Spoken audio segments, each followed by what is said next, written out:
Hello all of you, welcome to my channel. पिछले video में हमने पढ़ा था व्युत्क्रमणीय आव्यूह कैसे ज्ञात करते हैं, यानी कि ए इनवर्स कैसे निकालते हैं। अब हम यहाँ पर इस वीडियो में पढ़ने वाले हैं कि कुछ फैक्ट जैसे कि आपका ए square minus 5a plus 7i ऐसे टाइप के आपकी जो सिचुएशन है उसको हैंडल करने के बाद इसकी सहायता से हम उसके व्युत्क्रमणीय आव्यूह कैसे निकालेंगे। तो चलिए देखते हैं। ये जो आपको प्रश्न दिया गया है, यदि a बराबर 3 1 ऋण 1 2 हो तो सिद्ध कीजिए कि a का वर्ग ऋण 5a धन 7i बराबर o है, इसलिए इसकी सहायता से a इनवर्स ज्ञात कीजिए। तो ये आपका क्या है, एक प्रश्न है। अब हम यहाँ पर देखते हैं सबसे पहले इसको हम किस तरह से हल करते हैं। तो सबसे पहले हम देते हैं यहाँ पर जो हमें दिया गया है, तो यहाँ पर आपका दिया गया है आव्यूह a is equal to 3 1 -1 and 2। अब यहाँ पर हम सबसे मुख्य काम यह करेंगे कि हमें क्या सिद्ध करने बोला गया है। तो देखिए, सिद्ध कीजिए कि आपका ये, तो हम सबसे पहले हम ए स्क्वायर निकाल सकते हैं। तो ए स्क्वायर का वैल्यू हम कैसे निकालेंगे? तो ए स्क्वायर का मतलब होता है ए मल्टीप्लाई ए, और इसका मतलब है कि हम जो दिया गया आव्यूह है उसको क्या करेंगे, 2 बार मल्टीप्लाई करेंगे, यानी कि गुणा करेंगे। तो इस तरह हम उसको दोनों को गुणा कर लिए। अब जब हम इसको क्या करेंगे, सॉल्व करेंगे, तो सॉल्व करने से ये आपका देखिए क्या हो जाएगा। हमें पता है इसको हम क्या करते हैं, पंक्ति का स्तंभों के साथ गुणा करते हैं। तो चलिए देखते हैं, 3 का गुणा 3 के साथ तो कितना हो जाएगा, यहाँ लिखेंगे 3 गुणित 3। फिर आते हैं 3 गुणित 3 आपका हो गया। उसके बाद फिर धन 1 गुणित ऋण 1, तो यहाँ हो जाएगा 1 गुणित ऋण 1। फिर नेक्स्ट हमारा क्या है, तो पहले पंक्ति का दूसरे स्तंभ के साथ यहाँ पर हो जाएगा 3 गुणित 1 और फिर प्लस 1 गुणित 2। फिर नेक्स्ट है दूसरा पंक्ति, दूसरे पंक्ति का पहले स्तंभ, तो यहाँ पर हो जाएगा ऋण 1 का गुणा 3 के साथ और फिर प्लस 2 का गुणा ऋण 1 के साथ, तो यहाँ लिखेंगे 2 गुणित ऋण 1। इसी तरह ऋण 1 का गुणा 1 के साथ, तो यहाँ लिखेंगे ऋण 1 गुणित 1 और उसके बाद फिर 2 का गुणा 2 के साथ, तो धन 2 गुणित 2। तो इस प्रकार आपको हल करने हैं। ये आपने पिछले वीडियोस में बहुत ही कर चुके हैं, या पिछले प्रश्नावली में आप लोग ऐसे बनाए हुए भी हैं। तो देखिए अभी आपका टोटल क्या हो जाता है, तो देखिए यहाँ पर हो जाएगा 3 3 9 9 और यहाँ पर 1 हो जाएगा, 1 और 1 का गुणा करेंगे तो ऋण 1 हो जाएगा, क्योंकि माइनस है। तो इस प्रकार हमें 9 में 1 आपका गया तो क्या बचेगा, 8 बचेगा। अब देखिए यहाँ पर 3 एकम 3 और 2 एकम 2, तो 3 और 2 टोटल हो जाएंगे 5। इसी तरह 3 एकम 3 यानी कि ऋण 3 और ये आपका 2 एकम 2 यानी कि ऋण 2, तो ऋण 3 और ऋण 2 टोटल कितना हो गया, ऋण 5। फिर नेक्स्ट है आपका ऋण 1 और यहाँ पर 4, तो टोटल हमारा यहाँ पर हो जाएगा 4 में से 1 कम हो गया तो 3। तो इस प्रकार हमें ए स्क्वायर का वैल्यू यहाँ पर मिल गया। अब हम देखते हैं नेक्स्ट हमारा क्या है, 5a। तो हम यहाँ पर निकालेंगे 5a का वैल्यू क्या होता है। तो 5a यानी कि 5 का जो मल्टीप्लाई है वो हम क्या करेंगे, आव्यूह a के साथ मल्टीप्लाई कर देंगे, तो यहाँ पर हो जाएगा 3 1 ऋण 2 और 2। तो ये आपका इस तरह से। अब जब इसको हम मल्टीप्लाई करेंगे तो हमारा वैल्यू क्या हो जाएगा, तो सिंपल है, इसका जब मल्टीप्लाई करेंगे तो इसका वैल्यू हमारा 5 या 15 और ये फिर 5 एकम 5, फिर यहाँ पर ऋण 5, फिर 5 दूनी 10। तो इस प्रकार से आपका ये वैल्यू मिलेगा। फिर नेक्स्ट हमारे पास क्या है, तो नेक्स्ट हमारे पास 7i है। तो हम यहाँ पर देखते हैं 7i, तो यहाँ पर आप ले लेते हैं 7i। अब हम देखते हैं 7 और i के स्थान पर हमें जो कि इकाई आव्यूह है तो हम उसको लेते हैं 1 0 और 0 1। तो इसके साथ जब हम 7 का मल्टीप्लाई करेंगे तो ये आपका क्या हो जाएगा, तो ये आपका हो जाएगा 7 0 एंड 0 7। तो ये आपका हो गया, सारी चीज़ें हमने यहाँ पर निकाला। अब जो हमको एक्चुअल में बोला गया है कि हमें क्या सिद्ध करना है, देखिए ये हमें ये सिद्ध करना है a square minus 5a plus 7i। तो हम इनके स्थान पर जो जो चीज़ें हमने निकाला है वो उसके स्थान पर भर देते हैं। तो चलिए देखते हैं ए स्क्वायर का जो वैल्यू है। सबसे पहले हम ए स्क्वायर का मान भरते हैं, जो कि दिया गया है 8 5 ऋण 5 और 3। उसके बाद आते हैं ऋण, तो ऋण है। फिर 5a का जो वैल्यू है तो 5a का वैल्यू भरेंगे, तो यहाँ पर हो जाएगा 15 5 ऋण 5 10। इसी तरह आप देखते हैं प्लस आएगा तो प्लस लगाएंगे, फिर 7i का वैल्यू जो दिया गया है 7i का वैल्यू भरेंगे, तो 7 0 एंड 0 7।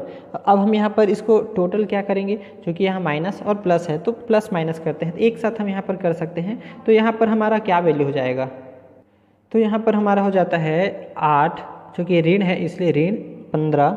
उसके बाद फिर धन है तो धन 7। तो पहले एलिमेंट के साथ पहले एलिमेंट को ही प्लस करना है, फिर दूसरे एलिमेंट को करना है। तो फिर दूसरा एलिमेंट हमारा यहाँ पर दिए गए हैं 5, फिर ऋण आया तो ऋण, फिर दूसरा एलिमेंट यहाँ पर 5, फिर धन आया, फिर दूसरा आपका एलिमेंट यहाँ पर 0। फिर आते हैं नेक्स्ट आपका इसी तरह से ऋण 5 और ये माइनस और ये भी आपका माइनस, तो माइनस माइनस 5 और फिर प्लस 0। इसी तरह आपका हो जाएगा 3, फिर यहाँ पर आ जाएगा -10 और यहाँ पर हो जाएगा +7। तो इस प्रकार आपका ये टोटल वैल्यूज़ हमें प्राप्त हो जाएगा। देखिए आपका 7, 8 ये आपका हो गया 15, 15 में आपका 15 माइनस हो गया, इसलिए आपका ये हो जाएगा टोटल 0। इसी तरह 5 में 5 गया तो टोटल आपका हो गया 0। इसी तरह आपका देखिए -5 और ये माइनस माइनस +5, तो टोटल आपका हो गया 0। और फिर लास्ट आपका है तो 3 and 7 टोटल 10 and -10, तो ये भी आपका हो गया 0। तो इस प्रकार हमें इसका वैल्यू क्या मिल रहा है, आपका 0 मिला है। यानी कि बता सकते हैं a² - 5a + 7i = टोटल क्या मिल रहा है, तो 0, यानी कि ये आपका शून्य आव्यूह प्राप्त हो रहा है। तो यही हमें क्या करना था, सिद्ध करना था। तो ये बहुत ही बढ़िया और आसान क्वेश्चन है और परीक्षा में हमेशा पूछा जाता है। तो अगर आपको बोला जाता है कि सिर्फ सिद्ध कीजिए तो आपको यहीं तक बनाने हैं, और अगर आपको बोला जाता है कि इसकी सहायता से ए इन्वर्स बनाइए तो बिल्कुल इसके आगे आपको हल करने हैं। तो चलिए हम यहाँ पर ए इन्वर्स निकालते हैं और आगे हम बढ़ते हैं। तो ये हमने जो सिद्ध किया है, अब चलिए हम यहाँ पर देखते हैं इसको हम क्या लिख सकते हैं। 7i को इधर हम पक्षांतर कर देते हैं, तो यहाँ पर आपका वैल्यू हो जाएगा a² - 5a n प्लस हम 7i को पक्षांतर कर रहे हैं, इसलिए आपका हो जाएगा -7i, यानी कि 7i। अब यहाँ पर हम देखिए i को हम क्या लिख सकते हैं, चूँकि हमें पता है i होता है आपका a इन्वर्स, तो ये इसका वैल्यू होता है i। तो इस प्रकार हम i के स्थान पर क्या लिख सकते हैं, जनरली आपका a इन्वर्स लिख सकते हैं। अब चलिए यहाँ पर हम साथ ही साथ ये भी कर सकते हैं कि a² को a × a लिख सकते हैं n - 5a, तो ये आपका 5a ही रहेगा। और चूँकि यहाँ पर i हम कभी भी मल्टीप्लाई कर सकते हैं, क्योंकि i का मतलब ये होता है कि इकाई आव्यूह, यानी कि 1 का गुणा, तो इकाई का गुणा हमारा हमेशा रहता है, इसलिए यहाँ पर लिखेंगे i। तो ये आपका हो गया 5ai। इस प्रकार आपका इधर हो जाएगा -7i के स्थान पर ये भरेंगे a और a का इन्वर्स।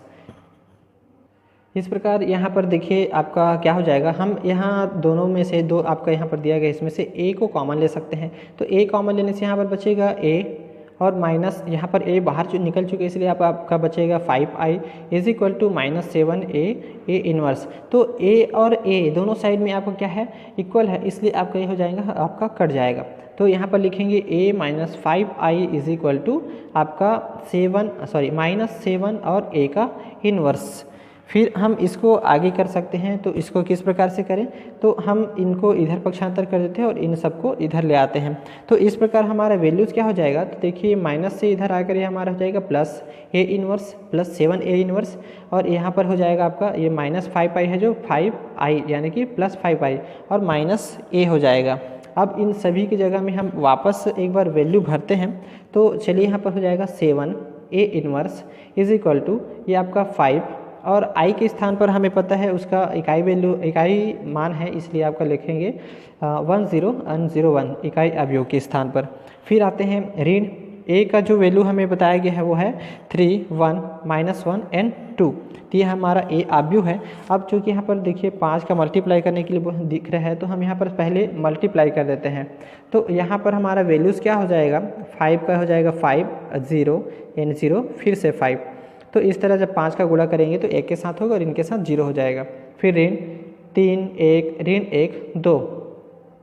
अब यहाँ पर माइनस है तो माइनस करिए, तो यहाँ पर हो जाएगा 5 -3 and 0 -1, फिर 0 and माइनस और ये -1, तो यहाँ पर आ गया 5 फिर माइनस and 2। तो कुल मिला के हमें यहाँ पर प्राप्त क्या हो जाएगा, देखिए आपका हो जाएगा 5 में 3 माइनस करेंगे तो आपका बचेगा 2, और उसके बाद फिर यहाँ पर आपका -1 और यहाँ आपका बच रहा है +1, फिर यहाँ पर आपका 3। तो ये हमारा क्या मिल गया, 7a इन्वर्स का वैल्यू मिल गया।